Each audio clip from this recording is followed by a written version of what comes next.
Meghan announced they'd named their baby daughter after the Queen's nickname, Lilibet, it was seen as an attempt at mending a rift with the royal family after a string of explosive interviews, of course. Well, now the Duke and Duchess of Sussex have threatened legal action over a claim that the couple did not ask the Queen's permission to name their daughter Lilibet. Political journalist and commentator Isabel joins us alongside TV presenter Trisha Goddard.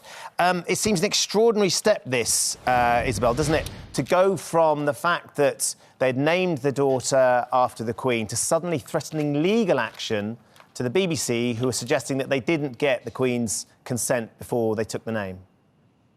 Oh, this is so awful. You know what this reminds me of? It's a bit like a kind of awful, long strung out relationship breakup where you've been dumped and yet your ex keeps kind of texting you and professing love for you, and the whole pain of it all is so strung out. And I think what Harry and Meghan need to do, if they really want to heal this rift, is just to be quiet for a bit. You know, this kind of petulant, princey behaviour where they're threatening legal action everywhere, it's so incompatible with everything else they said about why they left the country in the first place. Let's remember that when they left, they said the reason they were leaving was because they were so fed up of all the press attention. And yet everything they've done since seems to be calculated to maximise media attention. So none of this is really going to heal until they just actually do what they said they wanted and withdraw for a bit and actually have some privacy. Trisha, however sort of sympathetic you might be, and particularly the fact that they are new parents of a newborn, and you'd imagine, you know, everybody would want to rally round them. Celebrate that. Absolutely, and celebrate it. To get into a war over the naming of their baby seems to just escalate a problem. I mean, as Isabel says, it is like a terrible breakup. But to get to the point where you're instructing lawyers to send legal letters over the name of your child, that sort of strains the sympathy a bit, doesn't it? Let's look at the full picture. They've just had the whole thing about Martin Bashir and the pain that it caused their mother.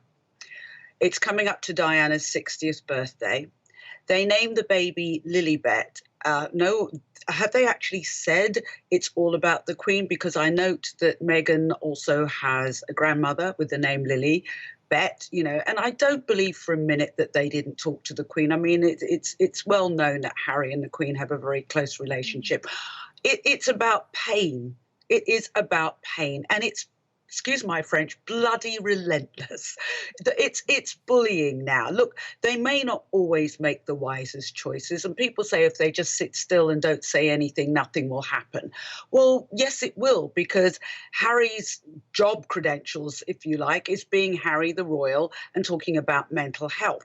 There's nothing he can say that Prince Charles, by the way, also said, but in letters. There was no social media. But they can't do anything right anyway. You know, and remember, the first baby was characterized by one idiot cartoon of a chimpanzee. The second one by people like Julie Burchill calling the baby it, with the most disgusting racist joking about a man losing his life. So it doesn't seem to matter whether they say something or not. But I will agree on one thing. This is about pain, and it's also about continuous, relentless bullying. OK, Isabel. The palace source did not need to tell the BBC that the Queen was not asked about the naming of their daughter.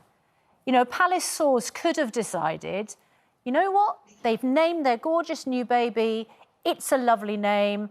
They could have either said that, or they could have said absolutely nothing at all.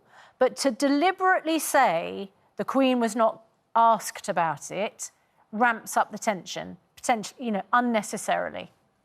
Well, I don't think we can take the debate towards blaming an unnamed source. A source is an anonymous thing. We don't know who said what. And in a way, that seems to me sort of beside the point, really. I think Harry and Meghan... It's beside the point. It's exactly the trigger which has led to the legal action.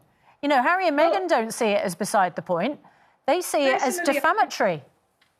Personally, I think the legal action is utterly absurd.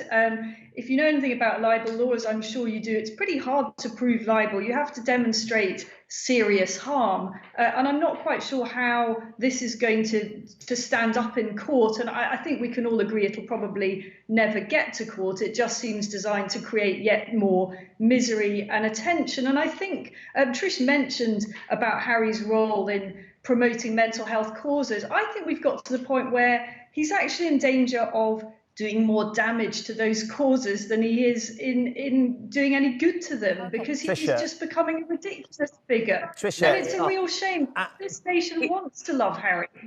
Trisha, go Listen, for it. can I just come in on the mental health thing? Because as you know, I'm a long-standing campaigner for mental health issues. I've been a supporter and an ambassador for organisations like mine, Mental Health's a Charity and Time to Change. Let me assure you that Prince Harry has done nothing but good for mental health causes, for people who are living with mental health problems. People like Matt Haig. There are so many people who have done wonderful work with mental health causes who will agree with me that since Harry's spoken out, it has emboldened, empowered, given a voice to a lot of people who've got mental health problems who haven't otherwise been heard. So please don't worry. That is hugely important and very good to hear from you. Tricia and Isabel, we're going to have to leave it there, I'm afraid, but thank you for joining us this morning. Yeah, good to talk to you both.